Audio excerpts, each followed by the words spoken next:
Okay, great. Well, thank you very much, Michel, for taking the time to do this interview with me today and to have this discussion regarding infrastructure and your ideas around infrastructure. I guess the first thing I would ask you, I mean, there's obviously someone you're running for, you make the decision to run for mayor or for city council, and then as an elected official, there would be a lot of different issues that you have to deal with over the course of a 4-year, campaign and over the course of 4 years. And I guess I'm curious, I want to know just sort of from you personally, where do you see infrastructure in terms of the overall sort of list of priorities? That is my top priority. It is your top priority? It's my top priority. And why is that? Well, when I see these crumbling roads in front of my face every day, and when I hear the people, complain constantly, about these roads, well, it does affect me. A few years ago, I was hospitalized, and not that I had a fever. I went in there because I had an infection, but I had no fever. So I was constantly going to the cafeteria and asking the people this question. I said, if you would have a brand new mayor one day, and you say, whoopee, something brand new, something, enlightening. Tell me one thing that you would like this mayor to do. And over 50% said to fix the roads. They did not say the bridges, did not say anything else, to fix the roads. The streets that everyone drives on every day, the potholes, that sort of thing. Yes. So if you're elected mayor, that would be your number one priority. My number one priority is not just the potholes, it's to Fix tear them apart and start brand new. So how would you go about doing that if you were elected? What do you mean, how financially, or physically, or? Well, both. I mean, what would your plan be? I mean, what would be? I mean, that's a big project. I mean, that's something you talk about the infrastructure deficit being hundreds of millions of dollars in terms of what needs to be done. So what if you were elected mayor, what would your plan be in order to have that done? To have that done. Well, first thing is the funding, of course. And after the funding, it would also to oversee projects extensively, because I don't think that has been concentrated too much. I mean, here we have a city that have inspectors, approve a project, at the end of the day, over the phone, and not on site. And that's a common issue. And it's also to ensure also the long-term maintenance of these projects, which is very poor at the present time. What could be improved about the maintenance, and what's not happening now? Well, I'll give an example. Yeah. The Main Street, it's only been a couple of years that we've done it, out of concrete. And near the underpass, go take a look for yourself. The divisions, the cracks that they do there for the expansion and contraction. Well, the rubber is, half of it is gone. And I cannot see that is going to be replaced this year. It should have been done already. And therefore, it's going to start crumbling. Okay. What about the financial piece of it? Where would the money where would you find the money in order to finance improvements to infrastructure? Well, first thing, this is a huge debt, and for me, I oversee of repairing it within 10 years. Now, let's say the infrastructure deficit, according to the roads, is I know it's higher there, but let's say it's $3 billion. Well, in 10 years, that means we have to come up with what? 300 million per year. Yeah. Now, this year, they're spending 85 million on road repairs, so we're far distance to what I want to achieve. Therefore, where the funding will be coming from, I know it scandalizes a lot of people, but property tax hike for sure. You would increase property taxes? Yes, I would. It would be 10% within 2 years, and then the years afterwards would be probably the same. So, sorry, 10% per year over 2 years, or 10% cumulative? Well, 5 and 5. 5 and 5, okay. 5 and 5. Okay. And that's not that much, because you have to also consider your cost of living, increase. So it's not that much of an increase. When I tell that to the public, of course, they're always shocked. Don't raise my property taxes. But that is pretty much the only way to go at this present time. The only thing that they say that they do agree with property tax hikes, but it's just to ensure that the money will go towards there and nothing else. So that's what they tell me. So as you say, you would raise property taxes, but any additional money that you raise would be dedicated to infrastructures, fixing the roads, infrastructure, that kind of thing. Exactly. That's what you're saying? Okay. Okay. What about, I mean, There's other types of things that I've been considering. For example, if you look at my YouTube channel, which is what my campaign is on Chapter 7, Part 2, regarding Aboriginal employment, I'm talking about a huge amusement park, which the profit again would go towards fixing the roads. So, okay, the city would develop. So it would be amusement park. city-owned businesses, Okay. non-competitive businesses. Right, and then the money from that would go to infrastructure. Yes, Okay. not selling a golf course, whatever, but to use what we have, to generate revenue. I see, okay. What about, I mean, do you see a way to take some of the money that the city currently collects though? Like, I mean, there's a certain, there's a capital budget that the city has that goes into fixing infrastructure. Do you have any ideas about ways that could be maybe spent more effectively or more efficiently?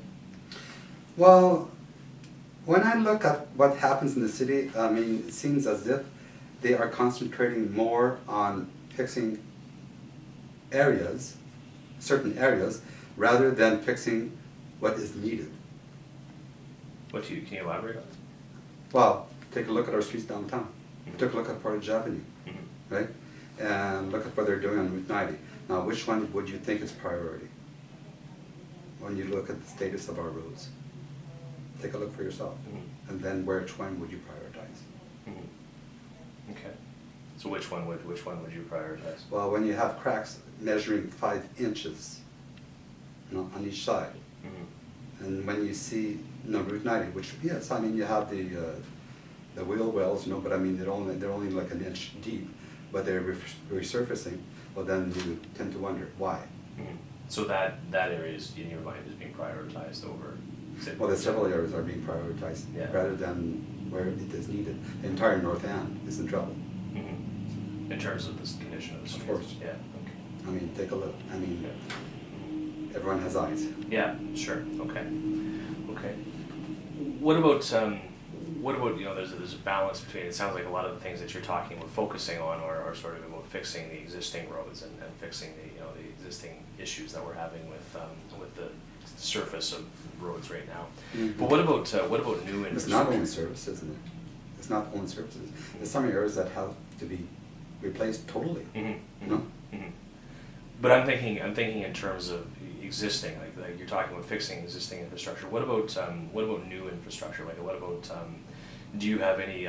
Would you prioritize anything in terms of expanding any other major regional roads, for example, or building new bridges or some of those sorts of things? Like, is that?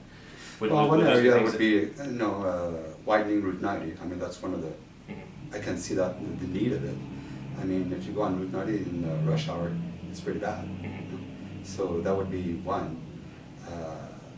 But again, I would prioritize what we have right now, and maintain what we have to fix it right now, and then further on, look at what we can build new. At least, maintain what we have. Sure. Okay. Okay.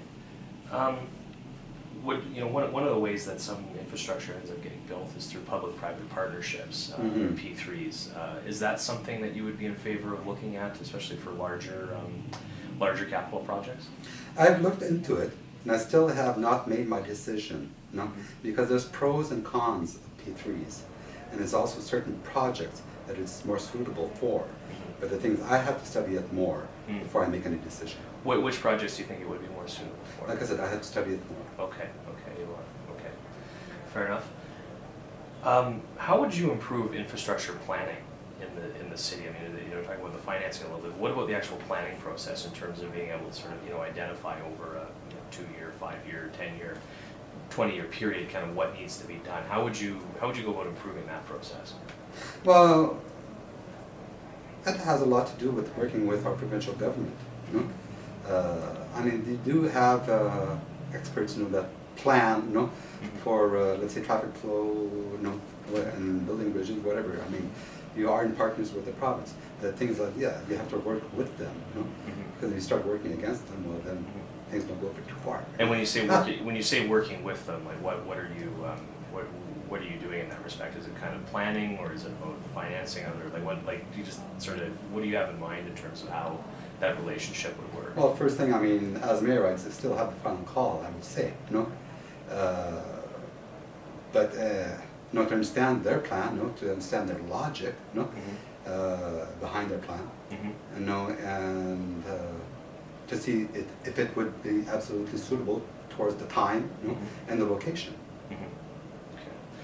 What about, one of the things that kind of gets talked about over many years, of course, has been the whole idea of getting more money from the provincial or the federal governments to the city to be able to address some of these infrastructure issues. What would you do specifically in that regard to be able to try to be able to obtain an additional funding from senior levels of government to be able to fix Well, there infrastructure in the was city? an announcement this morning on Canada AM regarding that from the feds, and they said they are maxed out right now of giving money towards provinces and cities towards infrastructure. So, at that point, I think it's a done deal for right now, anyways, from what I heard this morning. But as far as the province is concerned, I would certainly, like probably the other candidates have said before, for me to follow Stan Kate's legacy, on pursuing on the 1% increase. So that's to get our fair share, Yeah. which we are not right now. Yeah. I understand their logic, because I come from the rural area. I was brought up on a farm. But yet I understand the city's point of view, meaning the population we're dealing with, and also the status of our roads compared to the ones in the country. So you would be arguing for sort of Winnipeg's proportional share of the PST increase, the same way course. that some of the other candidates have talked about doing that. There's a gap right now between what Winnipeg should get based on its population. And, Yes. for the PST. We all increase understand that building a road, in the rural area is much more expensive per capita, that lives there, Yeah. than here in the city. But again, we have to meet an understanding. Winnipeg too is also, Winnipeg is part of a broader region, of course, and it's not just the city of Winnipeg, but there are a number of other adjacent rural municipalities around the city that make up the capital region of Manitoba.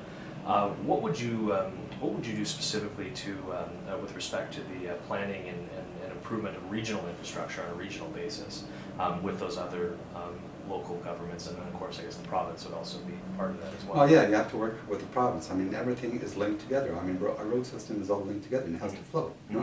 So if they're talking about, let's say, twinning the 59, towards the border, which they have talked about before, well then how do we deal with the traffic flow coming here into town? So what would you specifically improve about that process then? Well, first thing you have to see the future of what they're doing. If they're doing something like I said in the rural area, we have to plan here in the city itself. Right. Okay. To what extent are you familiar with the Infrastructure Funding Council report that was done for the city? I've read some Winnipeg part of years it. ago? Yeah. Okay. What do you think of the recommendations in there? Like, what are your views on some of the things that report recommends? Some items I do agree on, but the thing, I would discuss the items with the Executive House Committee, and Department of Public Works, but it looks very good to me. Yeah. The recommendations look very good. What specifically in there, I guess, stands out to you as something that you support? Well, the funding, that's the major thing. When we're dealing with infrastructure, it's always the money. I am concerned also about the quality of work, like I told you, and also the maintenance that comes afterwards. But again, it's the funding that's the number one. Yeah. So, and what would you do specifically as mayor to try to be able to implement some of those recommendations? As mayor, well, again, you have to deal with different agencies or different companies. I'll give an example. If I want to impose a fee on registration of vehicles, that goes towards infrastructure, then I have to talk with NPI and I have to talk with the provincial government. Is that something that you would consider doing? I would consider that, and I also would consider maybe a 1% gas tax hike here in town. So you would propose for Winnipeg to have a levy a municipal tax on fuel, like Vancouver and other cities have. Okay. Are there any other things? Some other ideas that get kind of thrown out. For instance, would be like congestion charges or toll roads or those kind of. They talked about toll roads before, and I cannot see how you can manage that quite well. The only thing that I would also impose is the people that are using the city, as their employment and using our city services and basically not paying for them. That upsets me too. So you're talking about So people there who would be live maybe a in- payroll tax, on employees that do work here, that, like I said, use our infrastructure and not paying for it. You're talking about people who live like in a rural, adjacent municipality who drive. Exactly. to Let's say someone lives in Saint-Agathe, Okay. right? They're only 15 minutes away, but commute here to the city to work. Mhm. No, they are using our infrastructure, but Mhm. not paying for it. Right. So you would suggest a payroll tax or something like that? Yeah, some type of payroll tax, and for business owners would be through property taxes. Okay. Okay. Any other ideas that specifically that you would impose to try to be able to raise money for fixing infrastructure? Well, there's also, I mean, governments always talk about borrowing from financial institutions, which I am not too comfortable on that. Because I do not like to be put in a position that you are in the mercy of people or financial institutions. I don't like that. I think it's better if it comes from within. But we have to go, I understand the logic, but listen, when you're a mayor, you're the one responsible in spending public funds. Yeah. And where these public funds come from, you are responsible. So if it's with a financial institution, well, again, you're the head leader, you're the one responsible. So are you saying that you would try to avoid taking out additional debt for the city? Is that what I'm hearing you say? Like this? I would try to avoid that like a plague, yeah. Yeah. Yeah. Okay. So how would you pay for like a major capital project then if you couldn't borrow money? Well, the way you have to pull together your resources first thing and see if you're lacking, in your plan. Like I said, it would be myself and also, with your agency. Okay. One other piece, we've been talking a lot about core infrastructure. The IFC report defines core infrastructure as being things like, things we've been talking about, streets, bridges, and water and sewer, flood protection. The other piece of that is the social infrastructure. So, here we're talking about arenas, libraries, community centers, some of those sorts of things. Which of these types of infrastructure, sort of looking at the core side of it and also the social side of it, I mean, what would you prioritize in terms of The core, spending of on course. those? The core. What about the social infrastructure though? What would you do in terms of maintaining, because that's also considered to be part of the infrastructure deficit, is the condition of older. In the past years, there has been quite a bit of funding towards that, and in my view, anyways, and not enough towards the core. Some politicians use that, for political reasons, to get votes, to make people happy. Right. But I don't look at it that way at all. Okay. Anything else that you would like to add that maybe we haven't covered?